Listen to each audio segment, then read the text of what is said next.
lobby for this and work with the police state. Yeah, the hidden dangers of pizza. And it says the extra cheese and pepperoni could give you away to officials. In Missouri, said they may track scofflaws by monitoring pizza delivery list. David Copeland of the state courts administration said pizza databases could be used as an untapped resource.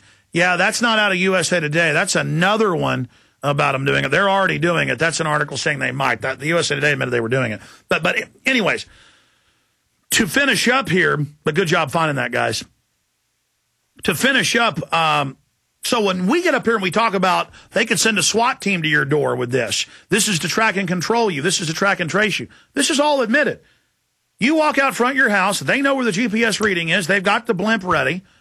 And it just takes a scan in a few seconds of your heat residence, and now it knows where you're at. They have these over Iraq. That's the secret weapon. He said, well, it's not really secret, but I won't write about it in my book. Everybody said, oh, what's Bob Woodward talking about? It's this. It's this technology. MIT Magazine admits it. So they love to brag about what they've got. So that's what all of this is about. Do you own guns? What are you doing? Are you an Obama supporter? They're using this GPS reading. And I remember talking to people a decade ago in very rural areas in the last census.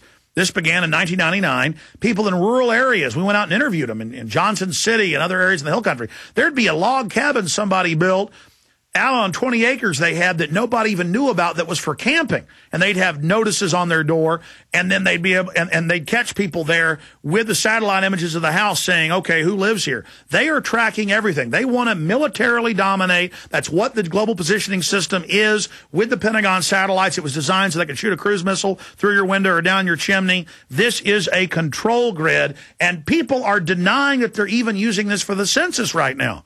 They're even emailing me and saying we're making it up that census workers are at people's doors. Let me read to you from NPR, and then we're going to our guest in Mexico City, and the census worker faces dogs, guns to verify addresses. Pahrump Valley News. It's still a year before the 2010 census, but already 60 census workers have fanned out across southern Nye County, that's in the middle of the desert in Nevada, in an attempt to verify addresses.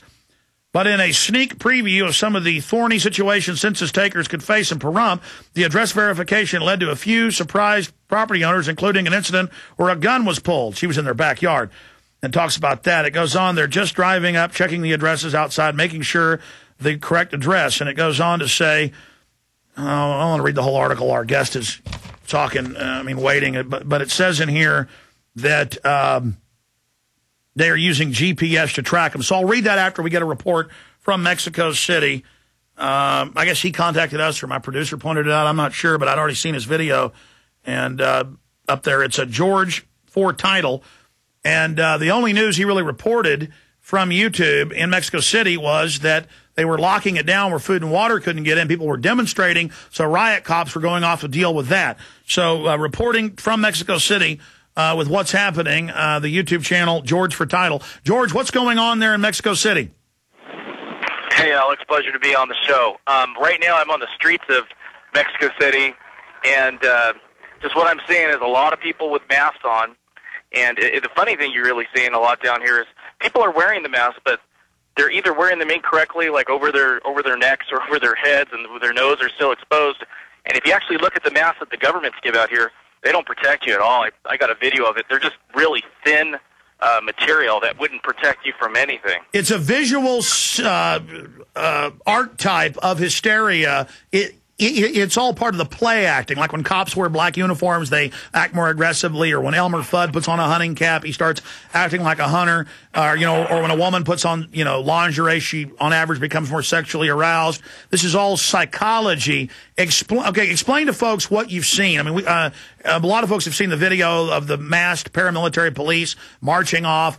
To me, that's the story, is that it's the non-story, and they're using this as a way to crack down on the population with the military. That's what a lot of Mexicans calling us from Mexico City have said.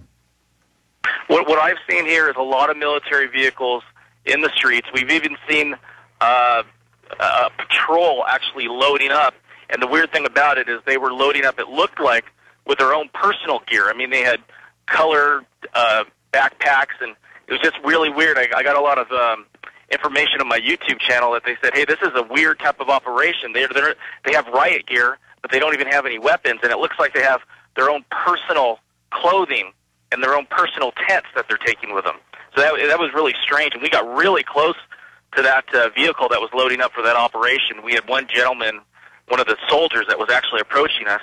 My taxi cab driver that I'm using is really smart guy.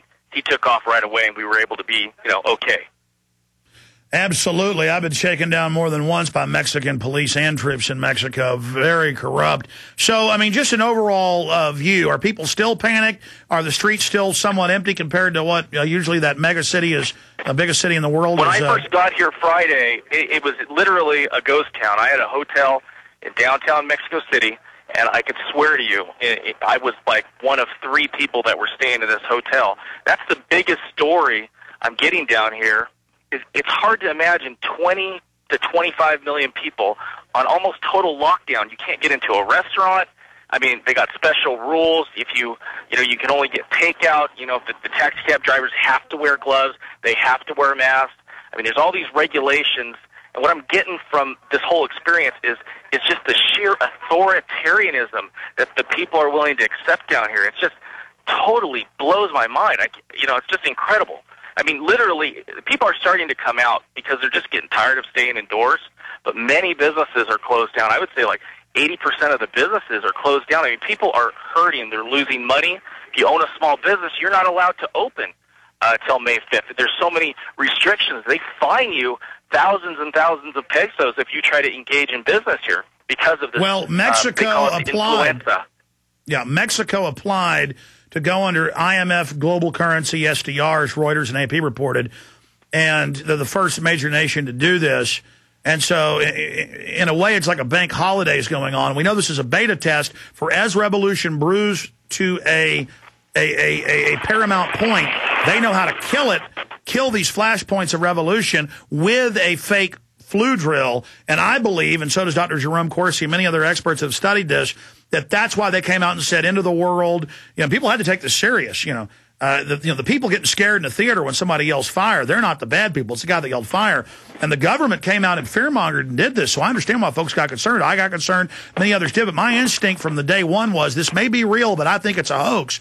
We had a lot of different perspectives here on air, but I always said I believe it's a hoax to practice martial law as a smokescreen for a takeover. And the Mexicans calling from Mexico City and others, they all concurred and said that's what they were saying before they even heard me on the show saying it. So a lot of people are saying that. The Mexicans you're talking to, though, they are saying, you're confirming that they think this is all just a cover for police state? I've probably personally interviewed or talked to about 30 to 40 Mexican citizens, and I would say the majority of them, 70% of them, know that this is basically fake. I don't know how to say it in any other words, but they know something's going on. And the 30% that do think something's going on and they're wearing their mask, a lot of it's kind of like a trend. I mean, they're drawing designs on their masks. It's kind of like, they just go along. But yeah, these are the 30%. These are the 30% in Mexico, the U.S., Germany. It doesn't matter. Marketers have documented 30% will buy any bull, any fad. They're total followers, and then another 30% are kind of in between, and 30% are very hard to fool.